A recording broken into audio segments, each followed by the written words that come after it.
Hi there, I'm Jamie. So I entered Royal Marines training about 2 weeks after my 16th birthday.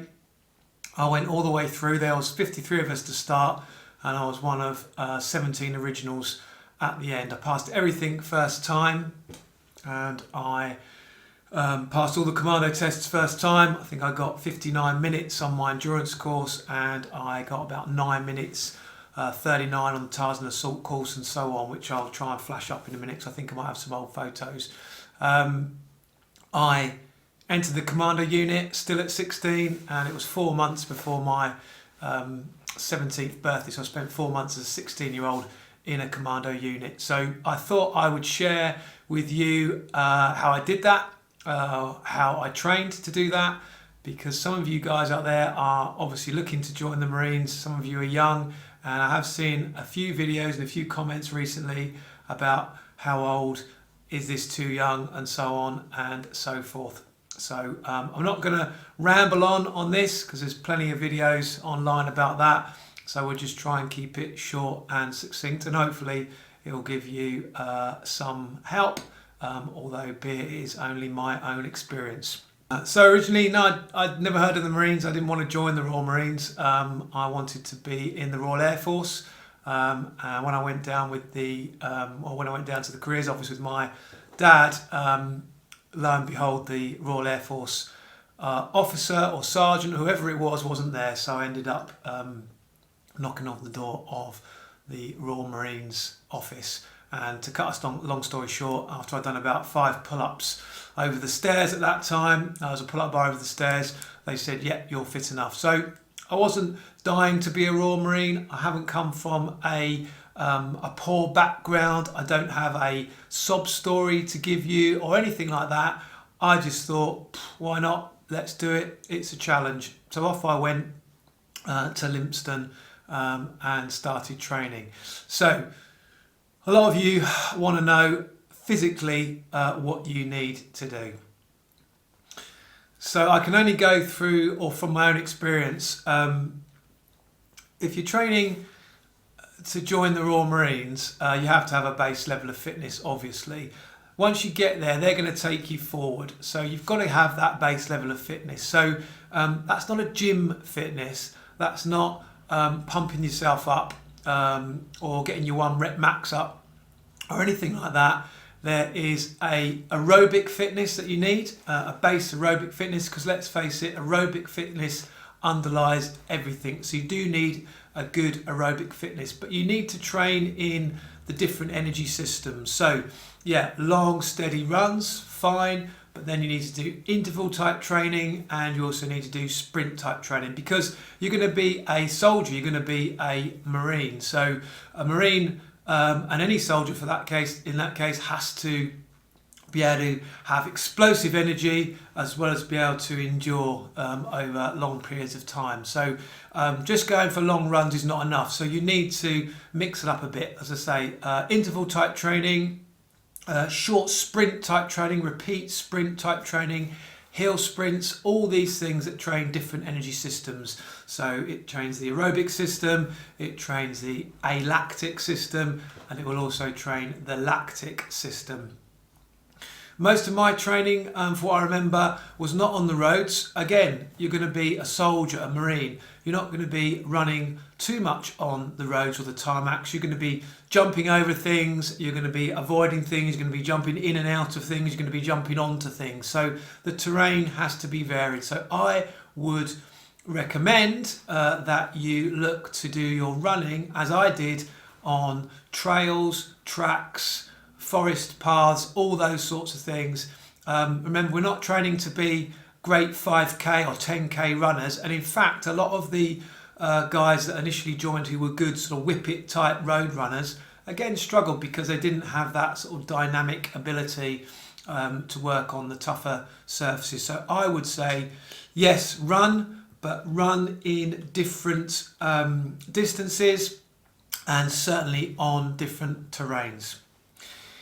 In terms of strength, you need strength. And remember, strength underpins everything, but you need relative strength, so you certainly need body weight strength. You need to be able to handle your own body weight, and you know the sort of numbers that the Royal Marines are looking for. You also need a maximum strength, so there is a small amount of work that you can certainly do in the gym, but you also need power. So to get power, you need strength. So power is, moving at speed, that sort of thing. So again, don't just spend your time in the gym pumping yourself up. There are plenty of guys who got there. They were way older than I was. They were in their sort of late teens, early 20s. They were pumped, and they struggled. They struggled to carry that load around, literally that muscle bulk, and they didn't have the mobility in their body in order to, as I say, get over things, get on things. So, which brings me on to mobility. Don't neglect your mobility. Make sure that you do plenty of mobility and flexibility work. You're going to probably find that you're going to be in the gym going over the vaults, the wooden horse, the pommel horse, that sort of thing. Certainly for your job and later on in training, you're going to be jumping, as I say, into things, whether it's into boats. You're going to be jumping off things, whether that's helicopters, whatever that is. You're going to be jumping around things, you're going to be moving around things. So make sure your mobility is good. There's plenty of guys out there, and women, of course, because obviously Royal Marines training is open to women, that are strong but stiff. Okay, and if you don't have that elasticity in your body, it's probably only a matter of time until you pick up some sort of niggle and injury. And believe me, you do not want to pick up something like that when you're in training, because training is, it's a challenge, so you don't want that extra strain or stress. So work on your mobility. Spend time doing that. It's not as sexy as how many pull-ups you can do, but it sets a good foundation for your body. Remember, a Royal Marine, a soldier, is moving at pace often, and they're moving in different directions. It's not all linear, so don't do all your training in a linear direction. You run that way, you do your weights this way. Work in all planes of movement, okay? All planes of movement. So you should be throwing in there some obstacle type training, some agility type training, working in sort of that lateral plane. Often when you work in lateral planes, if you're not used to it, that's normally when niggles are picked up. Okay, so make sure that you try and fit some of that in as well.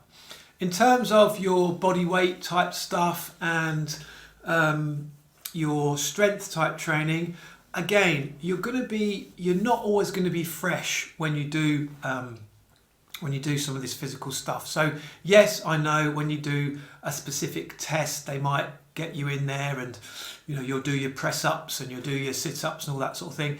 But in the Royal Marines, the warm up is often a severe thrashing. So get used to doing your press ups, pull up, all these sorts of things under fatigue, or at least try and train that way if you can. Okay, try and sort of emulate that sort of training. So if you're out running, maybe stop halfway through your run and bang out your press ups. If you just come back from your run and you're completely gassed, then try and do your pull-ups or press-ups, that sort of thing, because most of the time you're going to be working under a certain amount of fatigue. You're not going to be strolling up, biceps out, glasses off, bang out 60 press-ups. You need to be able to see if you can do those sorts of things when you're under fatigue. Okay. Have a good base in aerobic fitness. That's not just running, of course. Don't forget there are swimming tests, so make sure you're a good swimmer. Make sure when you do finally get to the swimming pools that you do some swimming with your clothes on, if they let you. So get your pajamas on, that sort of thing, like we used to do as kids in the pool and in lifesaving, and get used to swimming with that sort of drag on you. Again, you're not going to be swimming in your swimming trunks. They will eventually get you swimming with kit on and a rifle slung round your neck. So make sure your swimming is up to scratch. Make sure you can tread water. Make sure you can tread water with your arm coming out. Make sure you can tread water with both hands coming out. Okay, so you've got that sort of strength in your body. So good aerobic based fitness, absolutely, and then mix it up with repeated speed and interval type work, have your relative fitness, which is your body weight stuff. Make sure you can do that under a certain amount of fatigue. And then if you are going to hit the gym, which is absolutely fine, forget big biceps and bulging triceps and all these tiny little accessory muscles. Think multi-joint type movements, multiple hinge type movements. So good old compound exercises, front squats, back squats, overhead squats, split lunges, pulls, pushes, that sort of thing. So have your training in that respect, as opposed to a bodybuilding type workout. You're looking more for strength and power as opposed to bodybuilding. Okay, and plan it. If you've got time, before you go in, plan it out. Okay, so don't just do the same old stuff. Make sure you've got a plan in there, and don't forget to work on your conditioning as well as your strength. Okay, so those of you that are young enough and are thinking about it, something that I was in was the cadets. So it doesn't matter what cadets you're in. I was in the Air Cadets, but any sort of cadet type organisation. The reason for that is that one of the big things, everyone talks about fitness, and that is important, but one of the big things is personal admin. Now, what does that mean? It means basically being able to look after yourself and your kit. So lots of lads come from being looked after at home, everything done for them, and it's a shock to the system when they need to do everything for themselves. So that means, looking after themselves, whether that's on camp or whether it's in the field, whether that's just washing all your kit, whether that's preparing your kit, whether that's ironing, whether that's polishing stuff, whatever that is, you need to, certainly it would be good if you had some sort of experience of that. And certainly when you're in the cadets, you do. You learn the military way, you learn the language, you learn things about timing, you know the bits of kit that you potentially are going to come across, you've worn boots, you've polished boots, you've done all of that. If you're a bit older and you don't fancy joining the cadets, then start doing stuff for yourself. Get ironing, get your bottle of spray starch out and iron something. Polish your shoes every day. Make sure your kit is up to scratch. If you go out walking, hiking, training, the first thing you do before you hit that shower is you sort your kit out, you sort your admin out, and then you go on and get washed and do all those other things. So you have a lot of admin to do. It can be a little bit of a shock, but it's manageable. It's not a problem. And if you've got some experience in that straight away, brilliant. You don't want to be the guy sat up at 2, 3 in the morning ironing shirts or ironing kit. You want to be on the ball, spot on, squared away. Why? Because you need to sleep. Okay, you need to rest, you need to recover. The training is a challenge, certainly. It's not impossible, but it is a challenge. So you do need your rest and recuperation, okay, because otherwise you'll burn yourself out. In terms of sleep, people will often say, do I need to start practicing getting up at 4 in the morning, 5 in the morning? Absolutely not. Absolutely not. I think the trouble with sort of social media, YouTube, he says as he's talking to you for a video on YouTube, is lots of people will give you lots of advice. Now, when I joined, there wasn't YouTube and there wasn't an awful lot of social media. We had to queue up to use the payphone, and I think that's good. I would probably, if I was going to join again, I'd probably switch off all notifications. I wouldn't look on YouTube, Facebook, Instagram, and listen to everyone's different stories, because I think it just freaks you out. I read the bump they gave me. I'd seen that other people had done it before. Everyone's human. It's not impossible. And I thought, well, I can do it. I can do it. If you can do it, I can do it. Doesn't matter what age you are. If you can do it, I can do it. So don't start getting yourself up at 4 in the morning and going running and doing all that stuff. There's plenty of time for that when you're in there. Sleep is important. don't lie in till 12 o'clock, midday. Absolutely not. Get yourself up, get going, get moving. But you don't need, it's not heroic to start getting up at 4 or 5 in the morning and doing stuff like that. When the time comes, you'll just do it automatically. But sleep, because this is so important. This is why your admin is critical. Get all your kit squared away. Help anyone if you need to, but get your kit squared away and then get your head down. One of the things about the Royal Marines, and certainly when you are in a unit or wherever you are once you've passed out training, is you'll be able to sleep anywhere. You'll be able to sleep in the jungle, in a freezing cold snow hole. You'll be able to sleep on an aeroplane. You'll be able to sleep on a washing line. So get your head down when you can. Okay, it's nothing. There's nothing heroic about practicing to be tired, if you like. So get plenty of it, and make sure you get plenty of it when you're in training. Okay, food. So don't get hung up on food. This is my opinion, just my opinion. Don't get hung up on food, because you haven't got the time to do that. So you're going to be burning thousands of calories a day because you're going to be training hard, and your body needs that and your brain needs that. So you need carbohydrate. You need to get that down you. So don't start worrying about supplements and protein powders and all this stuff. Just eat what you're given, eat plenty of it, and make sure you are well fueled and you've got plenty of hydration as well. And all the other little gimmicks and stuff like that, I wouldn't bother with. I never bothered with it, and most of the lads that I train with never bothered with it. We just made sure we ate as much as we could. So have a good breakfast, you'll have a good lunch, you'll have a good supper or tea, whatever you want to call it, and then often we would go for what was called 9 o'clockers, which was again basically sort of carbohydrate based meal at about 9 o'clock. And at that time you had to sign in, and if you hadn't signed in, the troop officer or troop sergeant would want to know why, because you're going to become a liability if you start going down because you haven't drunk enough or you haven't eaten enough. So don't get hung up on food. Just make sure you're well fueled.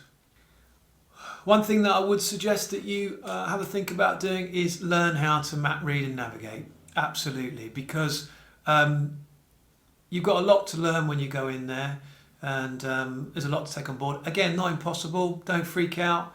I've seen videos with guys saying, oh, it's the hardest thing I've ever done in my life, or this is really, everything is achievable. Everything is achievable if you put your mind to it. So, but what I would suggest, if you're not confident with using a map, whatever scale, probably a 1 in 25,000 or 1 in 50,000, just an OS map, and you're not confident with a compass, then get out there and practice. Even take a course. There's plenty of 1-2 day courses, what you can do just to become confident in that.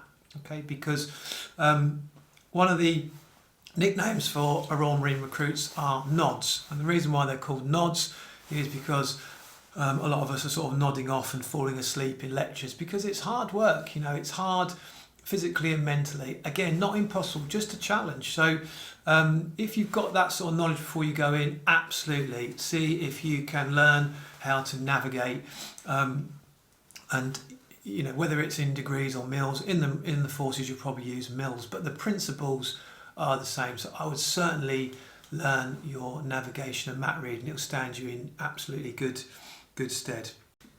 Okay, something to be said about being a grey man. What does that mean?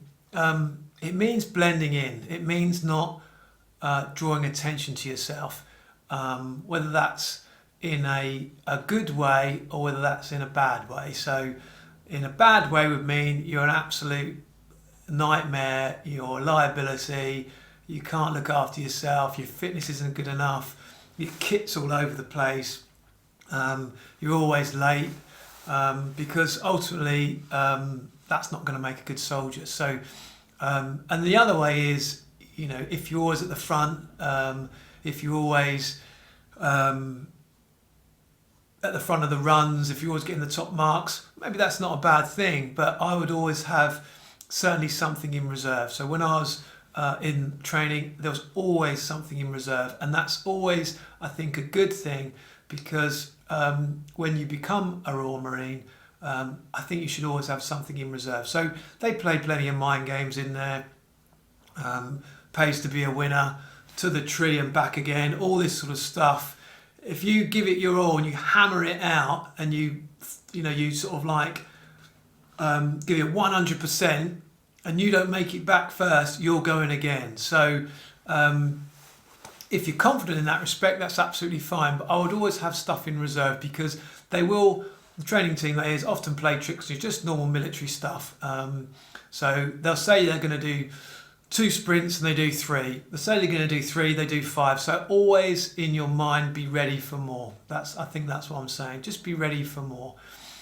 The one thing that I would say is everything ends. It's not going to last forever. It might be hurting, but it's just hurting. So you just have to deal with it and carry on. You might be cold. You might be wet. You might be a bit hungry. You might be a bit fed up. But again, nothing lasts forever, and always good humour will get you through, which is why a good bunch of lads is always great, really. If you're not used to being outside, if you're used to your creature comforts, again, that's absolutely fine, but spend some time outside, spend some time in the hills. Now, I'll come back to wearing kit in a minute, but just get outside, know what it's like to walk in the rain, know what it's like when it's cold, know what it's like when it's hot, know the sort of things that you should be doing, be carrying, be wearing. All this sort of stuff will help you to be a bit savvy in the outdoors. Spend a couple of nights while camping. What it's like to sleep on the ground just with a roll mat or something like that, because you'll be doing that.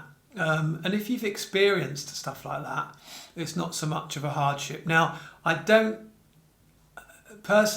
think it is, and I never did, great to practice being cold, wet, tired and hungry, because that sort of thing will come anyway. So I don't think you need to torture yourself before you go there, but certainly have some experience of the outdoors. Remember, before you get into training, you're trying to get yourself to a level. Once you're in there, they'll take you to another level, but you won't go to civilian to commando in a week. They'll just build you up, because that's what they do. They're going to invest a lot of time in you, so it's not worth killing you off in the first week. However, if you're not up to scratch that certain level, whether that's with phys, as in physical fitness, or whether that's with administration, then you probably, if it's not for you, it's not for you, and that's absolutely fine. So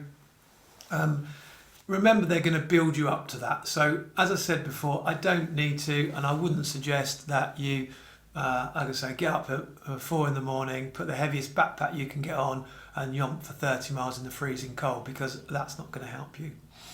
When it comes to wearing heavy kit on your back, that is not something, again, that I did. Remember, you lads that are in your teens or very early 20s, your body actually hasn't stopped growing yet. Your skeleton is still growing. So you do not need to put on heavy weight and go yomping in the hills with that. If you do it once or twice, that's entirely up to you. I never did it once, didn't do it once. I just concentrated on the base fitness, and then once I was in, they built you up to that. Okay, your body, your anatomy needs to be strong enough before you start doing that. It's a big problem. It's what a lot of lads do, the completely the wrong way round. They think they're going to join, or they are joining the Royal Marines. The Royal Marines are known for their supreme fitness, their supreme endurance. And what do? They start putting weight on their back, and they start wearing boots, and they start doing all this stuff. There's no need to do any of that. Okay, so don't freak out with anything like that. Just concentrate on your own fitness, a variety of fitness, And then once you get in there, the physical training instructors and the instructors will build you up for the physical tests along the way. There's just little physical tests along the way, whether it's gym tests or it's bottom field tests, and then eventually your commando tests. So as I said in the beginning, the commando tests, if you've put the work in and you've stayed injury free, then you'll be fine on the commando test. So from what I remember, 9 miler, no problem. When I did it, there wasn't a stop. We just did it all the way through, so we didn't have a water stop. But I think there is a water stop now, no problem. That's with the troop. The endurance course, again, if you've got that endurance and that aerobic capacity, again, no problem. Make sure you keep your weapon clean, otherwise it won't fire at the end. Tarzan assault course, great. Again, swinging through the trees. A little bit more concentration, but that's sort of an all-out again. And then the 30 miler, when you get onto the 30 miler, you'll be ready. And I think, from what I remember, I did my 30 miler, and then I did my Tarzan assault course, and then for the 30 miler, I think I did the endurance again, which was a rerun for the lads that had failed. So I ended up being a helper to help those that had failed. So I think I did that twice. But, that was a long time ago, and things have no doubt changed from there. And then for me, when I got to the end, I got and we came over the bridge and we saw it. There was a bit of handshaking. No one was bursting into tears. No selfies, obviously. I think I've got a photograph somewhere. The thing that I wanted, because we've already been given our green berets to shape them, so I'd already got that. I knew that I'd got that. It wasn't so much the green beret, it was the Royal Marine Commando flashes, because it was the cap badge for me of the Royal Marines. Yes, a green beret is good, but for me it was the flashes that said Royal Marines Commando. I wanted a Royal Marines Commando green beret. And that's what I got. But once I got that, great. And then it was on to the next thing. So we went into our units from there. So within 8 months, 8 months before, or maybe 9 months before, I was sitting in double biology at school with my school friends, and then 9 months later I was at my first commando unit, surrounded by guys in their 20s that had just come back from a tour of wherever it was. So great fun. Training is great fun. Don't freak out about it. Don't get too obsessed about it. Stay in your lane. It's doable. No problem. Enjoy it to a degree, because it's a journey. Stay injury free. If you get niggles, then make sure you get them looked at. Make sure you look at your stretching, your mobility, as I said, because that's often ignored, and you should be good to go. So hopefully you enjoyed the video, and you don't mind me waffling on too much. And any questions, then stick them in the comments below. Cheers, guys.